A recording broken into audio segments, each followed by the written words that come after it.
Bonjour à tous et bienvenue sur boursicoté.com pour cette nouvelle analyse technique des principaux indices mondiaux avec un indice allemand donc qui revient ici sur une zone de support majeur, la zone ici des 13 460 points, cette même zone ici qui avait été résistance sur cette longue phase ici de neutralisation. Donc on avait dépassé ici ce niveau avant d'inscrire un nouveau plus haut historique et de revenir ici sur ce support. Donc la semaine prochaine, si ce support conserve son statut, à savoir que les cours restent ici sur des niveaux supérieurs à celui-ci, on sera toujours dans une dynamique moyen terme haussière.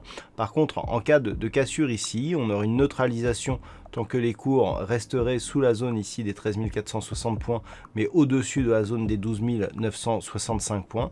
Ce n'est que sur une rupture ici de ce niveau des 12 965 points qu'un signal de consolidation apparaîtrait sur cet indice. Du point de vue des indicateurs, on est toujours ici dans une dynamique de consolidation court terme, au sens des histogrammes du MACD qui évolue d'une manière négative.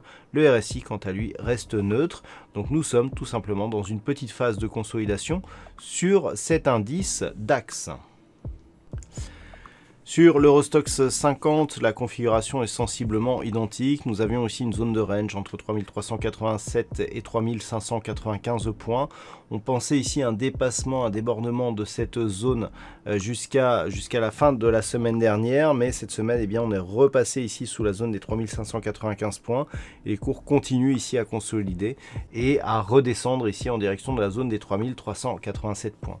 Un peu comme nous l'avons vu sur le DAX, nous sommes plutôt ici dans une phase de neutralisation.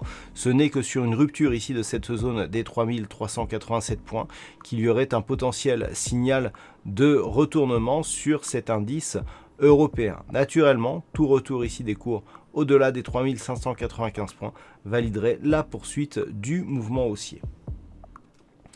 Passons désormais aux indices américains avec là aussi un signal de consolidation. On perd la dynamique. Nous étions ici sur une configuration qui évoluait bien au-dessus ici de la moyenne mobile 20 exponentielle.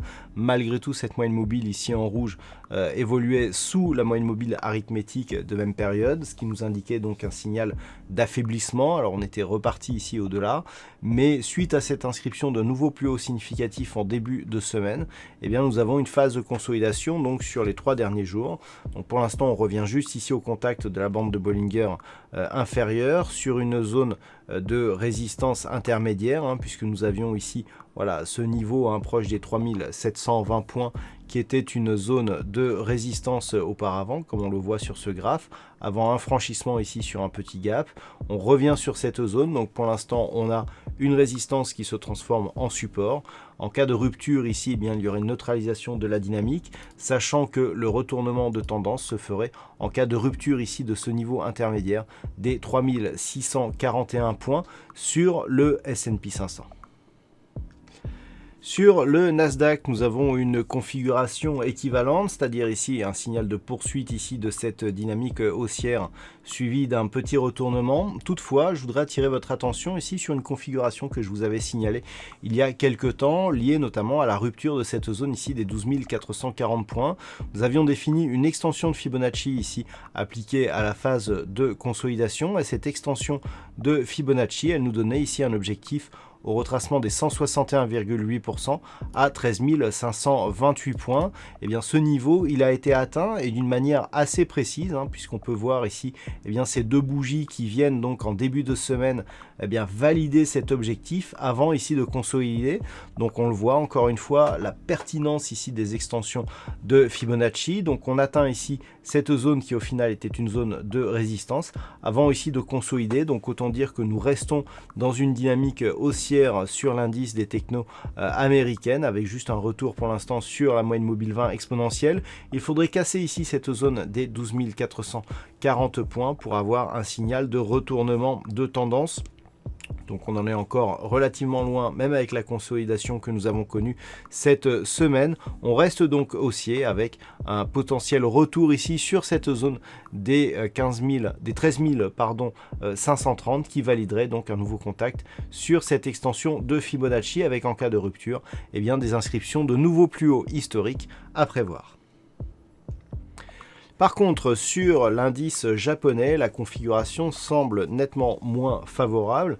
Alors nous avons bien eu ici un dépassement de cette zone des 28 350 points, avec une stabilisation ici juste sous la zone des 28 900 points. Mais lorsque l'on se rapproche, ici on peut se rendre compte que nous avons eu hier un gap baissier sous la zone ici des 28 350 points, suivi d'une accélération ici qui a permis une cassure de la moyenne mobile 20 exponentielle et qui a confirmé ce gap baissier, puisque on n'est pas revenu ni même comblé partiellement cet écart de cotation.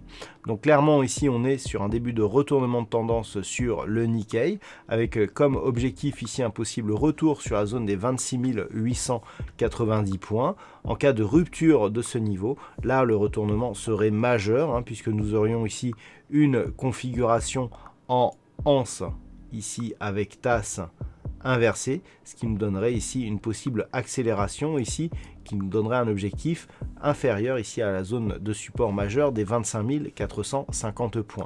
Donc les niveaux à surveiller pour la semaine prochaine sur le Nikkei, cette zone ici des 26 890 points, et dans le cas d'une cassure ici de celle-ci, eh bien un objectif à minima sur la zone ici des 25 450 points, sachant qu'à minima veut dire ici que ce niveau pourrait être cassé à la baisse pour aller encore plus bas que celui-ci.